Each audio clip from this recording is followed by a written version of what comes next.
माझा फार जवळून संपर्क आलेला आहे। बोलत असताना इथे एका सहकार्याने सांगितलं की बुलढाणा जिल्ह्याची ओळख मुकुल वासनिकच्या माध्यमातून देशामध्ये झाली, हे पूर्णपणे खोटं आहे। माझ्यामुळे बुलढाण्याची ओळख देशामध्ये झालेली नाही, देशामध्ये बुलढाण्यामुळे माझी ओळख झाली असं जर का म्हटलं तर चुकीचं होणार। अतुल लोंढेंनी सांगितलं जिजाऊचा जिल्हा, गजानन महाराजांचा जिल्हा, संत चोखामेळ्यांचा जिल्हा, या जिल्ह्यामध्ये तरुणांमध्ये अशा प्रकारची क्षमता आहे की जर का त्यांना आपण संधी दिली तर आकाशाला स्पर्श करू शकतात, अशा प्रकारे त्यांच्यामध्ये क्षमता आहे। पण दुर्भाग्य आपलं की तशा प्रकारची संधी आपण या ठिकाणी उपलब्ध करून देऊ शकतो नाही। शेती आता नफ्यामध्ये राहिलेली नाही, मोठमोठाले उद्योग त्यामध्ये आता नोकर भरती कमी करण्यात येत आहे, कारण की महागाई वाढली। काल 4 गोष्टी आपण विकत घ्यायला बाजारात जात होतो, आज पैशाची कमी असल्यामुळे खरेदी कमी झाली आणि म्हणून उत्पादन कमी करण्याचा प्रयत्न आता उद्योगामध्ये सुरू झाला आहे। ही परिस्थिती आहे आणि अशा या परिस्थितीमध्ये जर का आजच्या या महोत्सवाच्या माध्यमातून 5000 तरुणांना जर का नोकऱ्या मिळू शकत असतील तर मला असं वाटतं एक प्रचंड क्रांतिकारक एक पाऊल या ठिकाणी आपण उचलत आहोत आणि त्याचा आपण आज इथे साक्षी राहू शकतो, याचा मला मनापासून आनंद आहे। मी अजून अधिक वेळ या प्रसंगी इथे घेणार नाही, पण एवढंच सांगेन की संजय राठोड आणि त्यांना या महोत्सवाच्या कामामध्ये ज्या सर्व लोकांनी सहकार्य दिलं त्यांचं मी मनापासून अभिनंदन करतो आणि त्या सर्व कंपनीज ज्यांनी इथे येऊन बुलढाणा जिल्ह्यातून लोकांची भरती करण्याचं काम करत आहे त्या सर्वांचं देखील मी मनापासून इथे अभिनंदन करतो। राहुल गांधीजींनी लोकसभेच्या निवडणुकीमध्ये सांगितलं होतं इंडिया आणि मित्र पक्षांचं जर का सरकार केंद्रामध्ये आलं तर कुठलाही तरुण पहिल्या नोकरीपासून वंचित राहणार नाही। कोणीही पदवीधर असेल, पदवीधर असेल किंवा डिप्लोमा होल्डर असेल तर त्याला पहिली नोकरी पक्की राहील आणि वर्षाकाठी त्याला 1 लाख रुपये देऊ, अशा प्रकारे आम्ही आमच्या निवडणुकीच्या सभेच्या माध्यमातून सांगत होतो। आम्हाला बहुमत मिळालं नाही, पण आमचा निर्धार पक्का आहे।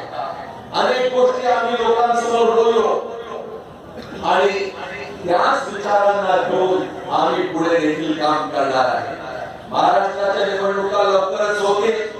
आज राज्यामध्ये जी परिस्थिती आहे ती अत्यंत चिंताजनक परिस्थिती झालेली आहे। कायदा सुव्यवस्थेची परिस्थिती आज राज्यामध्ये दिसत नाही। शिंदे असतील, फडणवीस असतील किंवा अजित पवार असतील फक्त आपली खुर्ची वाचवण्याचा प्रयत्न करत आहे।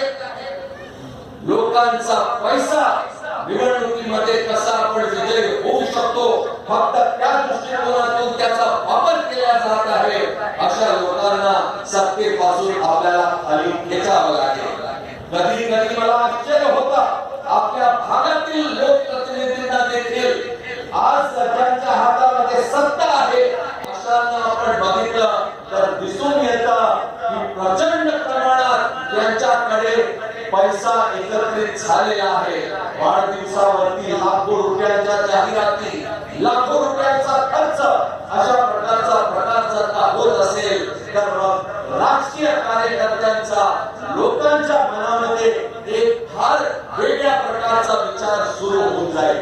निवडणुकीमध्ये आम्ही तुमच्या करता काम करू अशा प्रकारे बोलणारे नेते जर का निवडून आल्यानंतर फक्त आपली घरची तिजोरी भरण्याचं काम करत असतील तर मग असे लोक आपल्याला राजकारणामध्ये नको, असे लोक आपले लोकप्रतिनिधी होता कामा नये।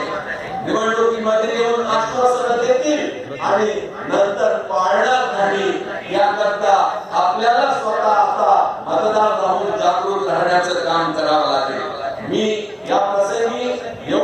अपेक्षा ठेवतो की बुलढाण्यामध्ये येत्या काळामध्ये अशा प्रकारची परिस्थिती घडवून आणा की राज्यामध्ये जेव्हा काँग्रेस आणि उद्धव ठाकरे आणि शरद पवार यांच्या सर्वांच्या सहकार्यामुळे जे सरकार बनेल त्यामध्ये बुलढाणा जिल्ह्याचं मोलाचं योगदान राहायला पाहिजे आणि म्हणून काँग्रेस आणि उद्धव ठाकरे आणि शरद पवार साहेबांच्या सर्व सहकार्यांनी बुलढाणा जिल्ह्यामध्ये तन-मन-धनानं काम करण्याची आवश्यकता राहिली. उद्या निवडणुकीमध्ये कोणाला संधी मिळेल सांगता येणार नाही. उद्या निवडणुकीमध्ये कोणती जागा कोणाकडे जाईल हे देखील सांगता येणार नाही. आमचा प्रयत्न राहील बुलढाणा जिल्ह्यामध्ये काँग्रेस इतर मित्र पक्षांच्या तुलनेमध्ये अधिक बळकट आहे हे सर्व दृष्टीने स्पष्ट झालेलं आहे. अशा परिस्थितीमध्ये जास्तीत जास्त जागा काँग्रेस कडे येतील या दृष्टिकोनातून आमचा सर्वांचा प्रयत्न राहील.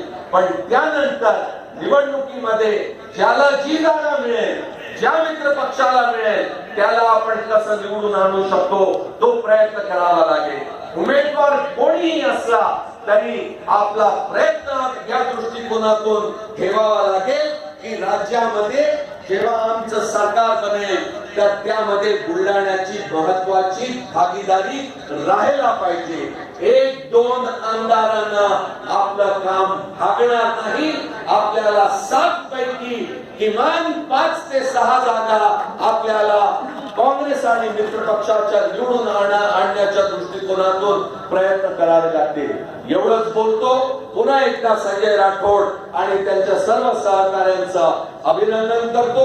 अशा प्रत्येक कामामध्ये मी संजय राठोड आणि काँग्रेसच्या इतर सहकाऱ्यांना एवढंच सांगेन की आमच्यातर्फे पूर्ण पाठबळ नेहमी आम्ही उभा करत राहू. मला आनंद आहे की अत्यंत चांगल्या प्रकारचा कार्यक्रम इथे घेतला. असेच कार्यक्रम जर का जिल्ह्यामध्ये झाले तर महाराष्ट्राचं चित्र बदलल्याशिवाय राहणार नाही. धन्यवाद.